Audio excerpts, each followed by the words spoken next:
కేవలం 7,999K up to 10 kgs వరకు బరువు తగ్గి అధిక బరువు నుంచి వచ్చే ప్రధాన సమస్యలను దూరం చేసుకోండి. నందమూరి బాలకృష్ణ బర్త్డే అంటే అభిమానులకు పండుగే. కానీ ఈసారి ఆ వేడుకకు మరొక ప్రత్యేకత ఉండబోతుందా? ఒకే రోజున 2 భారీ సినిమాల నుంచి అప్డేట్స్ వస్తే అందులో 2 స్టార్ సంగీత దర్శకులు పోటీ పడితే ఎలా ఉంటుంది? ప్రస్తుతం నందమూరి బాలకృష్ణ, గోపీచంద్ మలినేని దర్శకత్వంలో రూపొందుతున్న NBK 111 భారీ యాక్షన్ చిత్రంలో నటిస్తున్నాడు.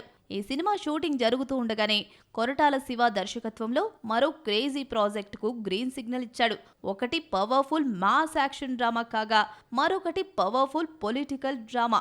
స్పెషల్ కాంబినేషన్ కారణంగా ఇప్పటికే చర్చనీయాంశమైంది. గోపీచంద్ మలినేని సినిమాకు సంగీతం తమన్ అందిస్తున్నాడు. అఖండ, వీరసింహారెడ్డి, డాకు మహారాజు లాంటి సినిమాల్లో బాలకృష్ణ స్క్రీన్ ప్రెజెన్స్ ను తమన్ తన బ్యాక్గ్రౌండ్ స్కోర్ తో మరింత ఎలివేట్ చేశాడు. ఈ కారణంగానే అభిమానులు ఆయనను ప్రేమగా నందమూరి తమన్ అని పిలుస్తూ ఉంటారు. మరోవైపు కొరటాల శివ డైరెక్షన్ లో రానున్న NBK 112 సినిమాకి అనిరుద్ రవిచందర్ సంగీతం అందిస్తున్నాడు.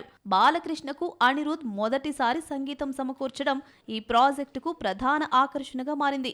దేవరా తర్వాత కొరటాల అనిరుద్ కాంబినేషన్ మరోసారి రిపీట్ అవుతూ ఉండగా బాలయ్య ఎనర్జీకి అనిరుద్ మాస్ బీట్స్ ఎలా సెట్ అవుతాయో అన్న చర్చ అభిమానుల్లో హాట్ టాపిక్ అవుతోంది. జూన్ 10న బాలయ్య పుట్టినరోజు సందర్భంగా గోపీచంద్ మలినేని చిత్రం నుంచి title teaser, Koratala Siva cinema నుంచి స్పెషల్ గ్లిమ్స్ విడుదలయ్యే అవకాశం ఉంది.